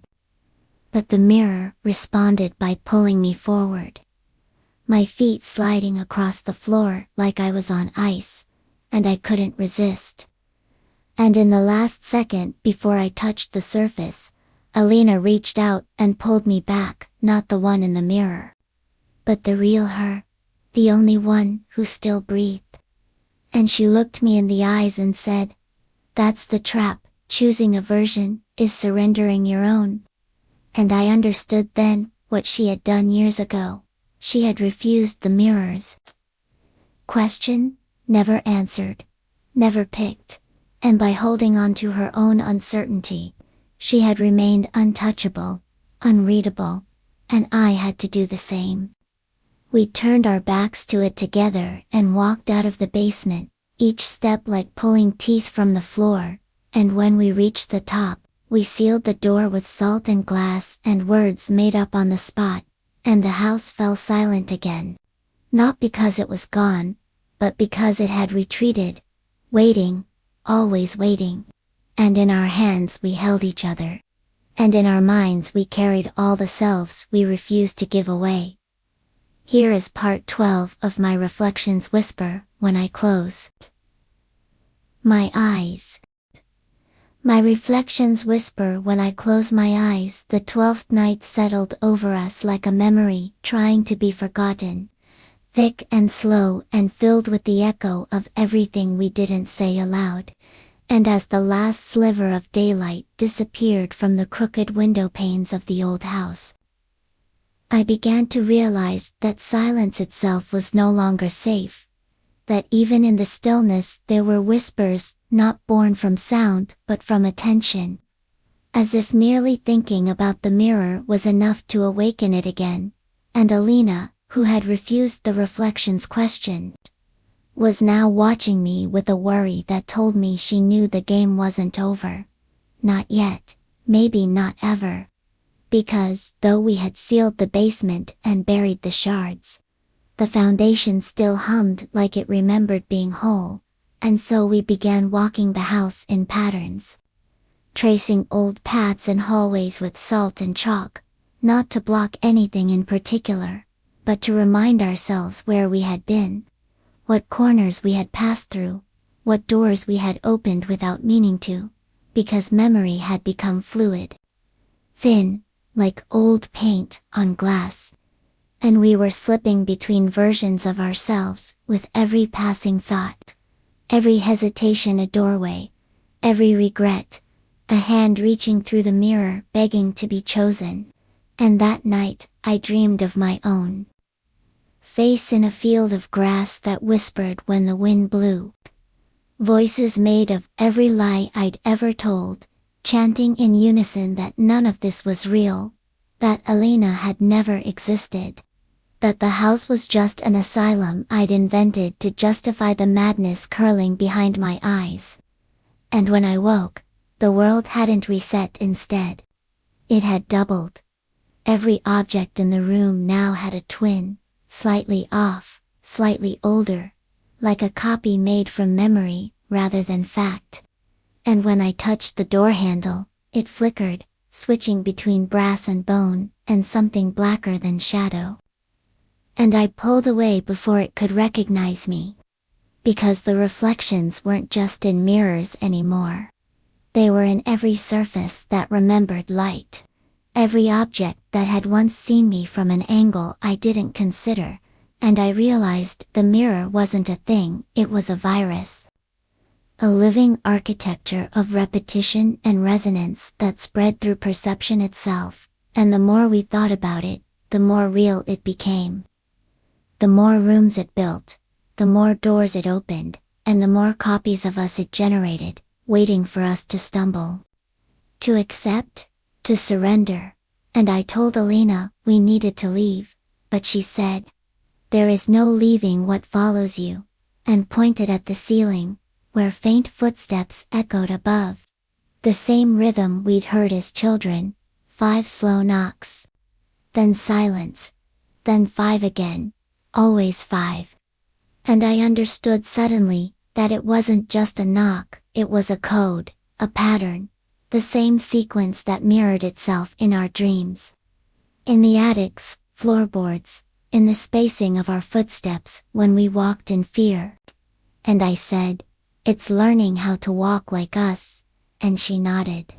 Her eyes wide with understanding and terror, and we climbed the attic stairs again, though the last time we swore we wouldn't. Because something had changed. The light bleeding up from beneath the trapdoor was now red. Not warm like fire, but cold like blood and snow, and when we opened it, we found ourselves not in the attic at all, but in a perfect replica of the hallway below, only every mirror was covered in frost. Every frame humming with electricity, and the floor beneath us vibrated like a pulse. And we stepped in together and saw versions of ourselves moving ahead of us, like shadows copies made moments before. Each one mimicking a different thought we almost had, a decision we almost made. And they didn't look at us, they didn't need to. Because they were waiting for the moment we'd choose to stop being original and fall into rhythm, into pattern, into echo, and we began to walk backwards, reciting our own birthdays in reverse, singing lullabies that only existed in childhood fever dreams. Trying to stay unpredictable. And the mirror shadows froze, some twisting in place, others flickering like bad reception, and we passed them by, reaching a door at the end of the not hallway. A door with no knob and no frame. Just a solid slab of black glass, with the word "forgotten" etched into it. And Alina touched it and gasped, her breath fogging the word into nothing. And suddenly the door was gone, and so was the hallway, and we were falling again. Not physically, but through moments, through birthdays and hospital rooms and screams behind walls we'd never seen. And I saw myself again, not one but thousands of times, always holding a mirror. Always turning away just too late, and I began to scream but no sound came out. And then Elena's hand found mine and grounded me again, and we landed on the roof of the house. Though it should have been impossible, and above us hung no stars, just mirrors. Massive and slow-moving, orbiting like moons, each one flashing with images of us asleep, us awake, us afraid, and I shouted at them, "I will not choose." And the echoes returned the phrase like a hymn. Like a dare. And suddenly all the mirrors shattered at once, their shards raining down, not as glass, but as voices. Each one whispering a name, my name, but differently. In strange accents, strange languages, strange tones of regret, and love, and fear. And I covered my ears, but the sound came from within, like the memory of being named was being torn apart. And Elena took my face in her hands and whispered my real name. Not just the one I had gone by, but the name I had called myself before I learned words. And it anchored me, pulled me out of the storm of selves. And I saw the mirrors rebuild, slower now, hesitant, confused. And I realized then, the one thing they could not process: sincerity. A moment too raw, too emotional to replicate or distort. And I held Alina, and whispered everything I remembered loving about her. Everything I hated about myself. Everything I was still afraid of, and the sky cracked open. Not like a storm, but like a book, pages fluttering outward into the dark. And one by one the reflections dimmed, until only a single one remained, and it was empty, no figure inside. No version of me, just a field of stars like the ones I used to draw as a child when I still believed the sky cared about who I was. And I stepped toward it, not to enter, but to look into it and see if it would break too. And it didn't. It simply waited, and in its silence I realized it wasn't a trap.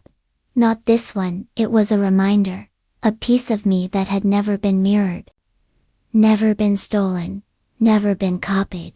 And I reached into my pocket and pulled out a photograph I didn't remember taking. Alina and I, standing in a place that didn't exist, smiling at a sun that never rose, and I held it up to the mirror and watched as it accepted the image and rippled with warmth for the first time.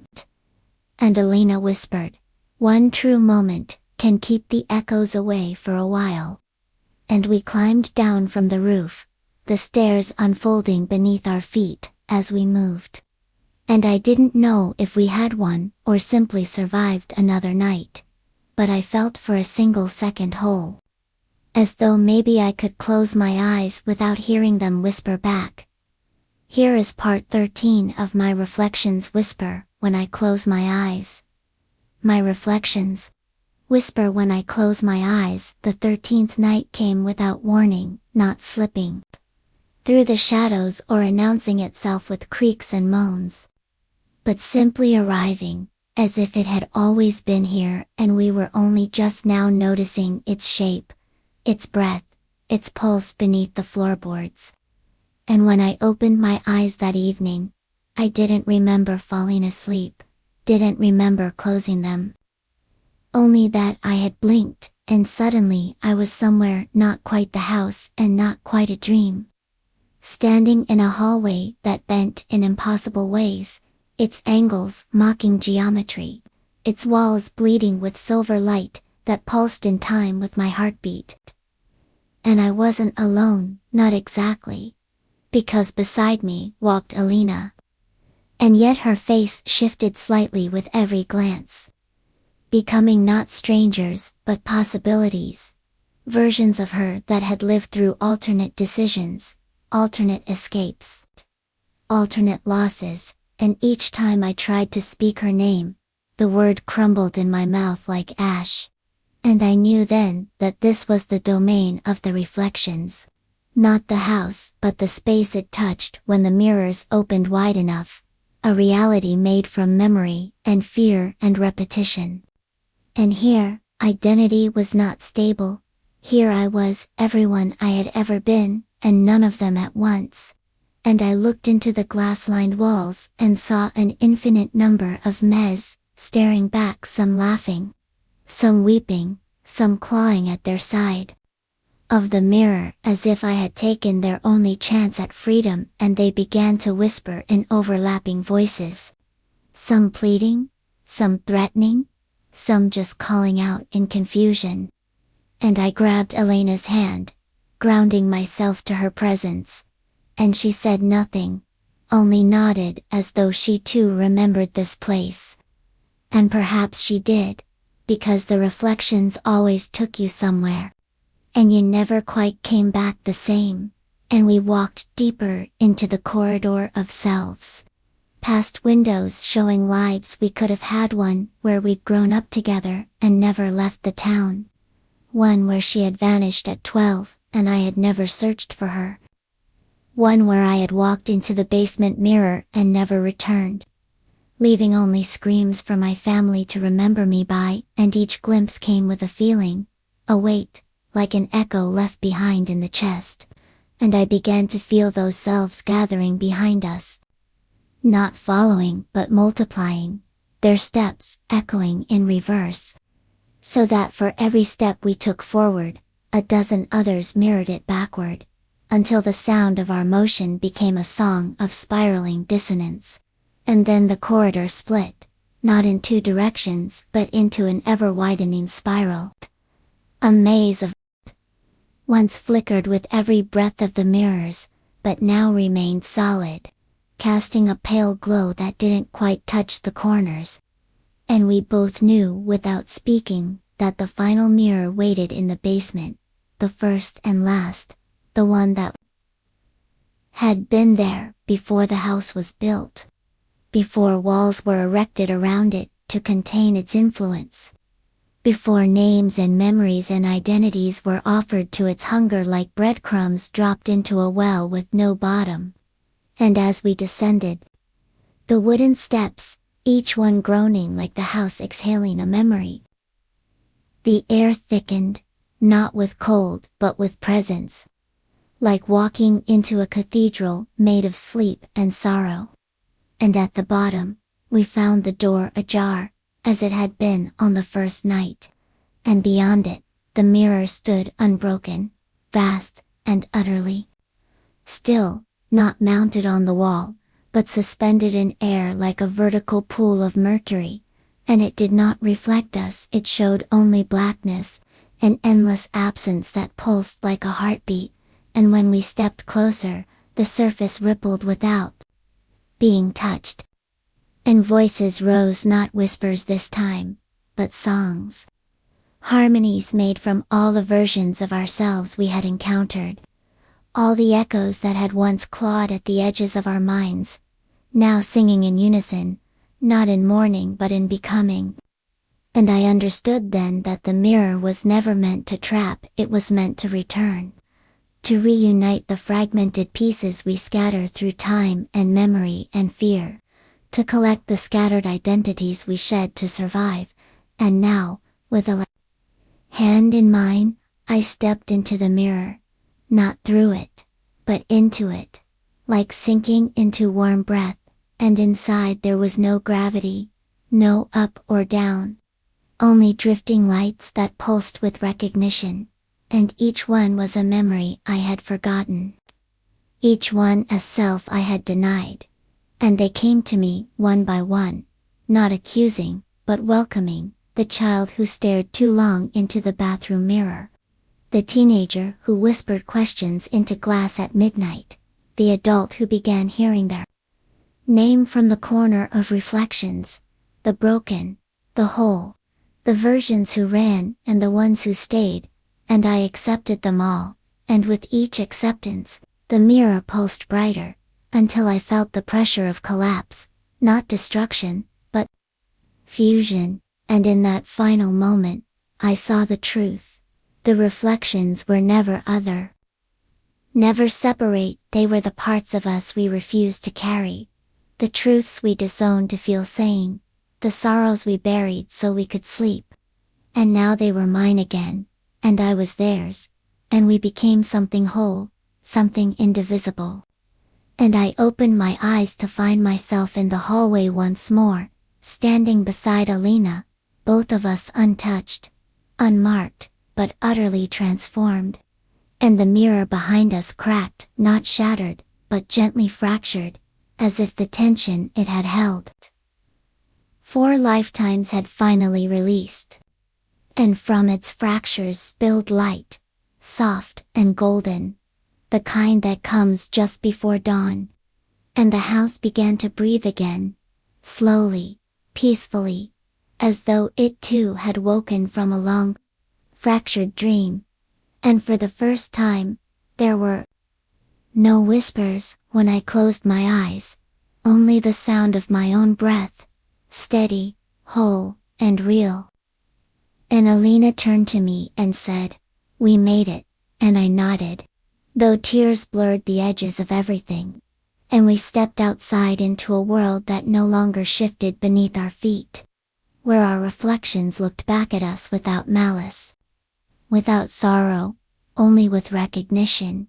And I knew that wherever we walked next, the mirrors would follow, but not as threats, not as prisons but as reminders, gentle and quiet, that every version of ourselves deserved to be seen, to be heard.